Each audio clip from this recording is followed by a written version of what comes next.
Penguin Random House Audio presenta Leones Muertos, de Mick Herron.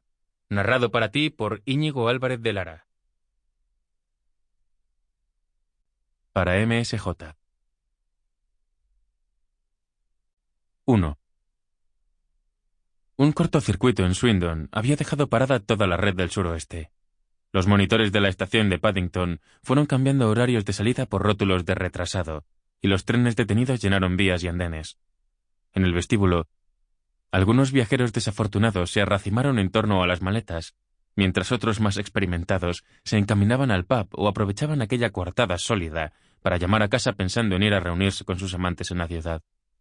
Y a 36 minutos de Londres, un tren de alta velocidad que circulaba en dirección a Worcester fue desacelerando hasta detenerse en un fragmento de vía con vistas al Támesis. Era una fría tarde de marzo, y las luces de las casas flotantes se reflejaban en la superficie del río. Dos kayaks, embarcaciones frágiles en pro de la velocidad, aparecieron y desaparecieron surcando el agua en un santiamén, ante los ojos de Dick y Bow. En todo el tren los pasajeros murmuraban, consultaban la hora en sus relojes, llamaban por teléfono. Dicky chasqueó la lengua en un gesto de contrariedad, pero solo de cara a la galería. No llevaba reloj ni tenía llamadas que hacer. De hecho, no sabía a dónde se dirigía, ni siquiera llevaba billete. 3 asientos más allá, el sospechoso toqueteaba su maletín. Los altavoces chisporrotearon. «Les habla el revisor. Lamento informarles que no podemos seguir adelante debido a una avería del suministro en las afueras de Swindon. En estos momentos...» Sonó una especie de crujido, y la voz se desvaneció junto con el ruido de la estática, aunque el mensaje siguió llegando débilmente desde los otros vagones. Momentos después los altavoces volvieron a funcionar. «Marcha atrás hasta Reading, donde habrá autobuses de reemplazo».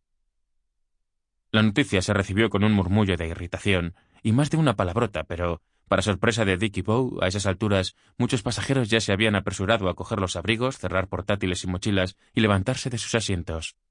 El tren dio una sacudida y a continuación el río empezó a fluir en dirección contraria. Unos minutos más tarde, la estación de Reading volvió a aparecer ante ellos. En Reading, los pasajeros que iban bajando fueron apiñándose en los andenes hasta formar un pequeño caos. No sabían a dónde ir. Dick y Bow tampoco lo sabía, pero a él solo le importaba el sospechoso, que enseguida había desaparecido sumergiéndose en un mar de cuerpos. Él, sin embargo, tenía demasiada experiencia como para dejarse llevar por el pánico. Sabía perfectamente lo que debía hacer. Era como si nunca hubiera abandonado el zoo de los espías.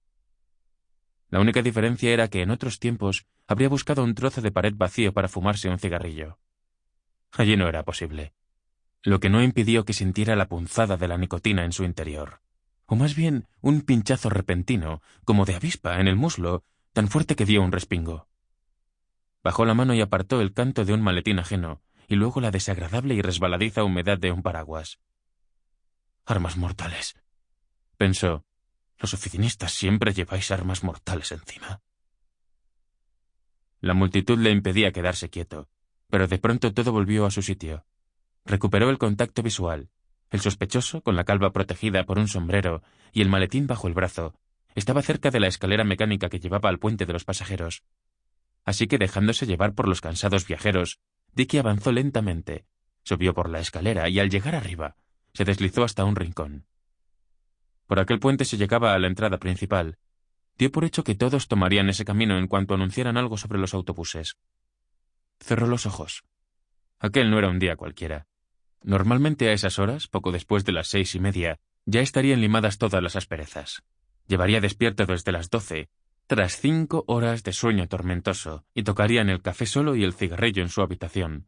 Una ducha, de ser necesario, y luego el estar, donde una Guinness con un chupito de whisky al lado le abrirían el apetito, o le advertirían que era mejor evitar los alimentos sólidos.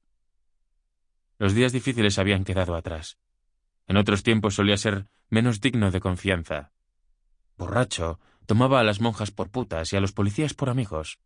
Sobrio, miraba a la cara a sus exesposas sin reconocerlas, lo que para ellas resultaba un alivio. Malos tiempos. Pero ni siquiera entonces habría visto pasar a un espía de primera categoría de Moscú sin reconocerlo enseguida. Percibió movimiento. Habían anunciado algo sobre los autobuses y todo el mundo intentaba cruzar el puente.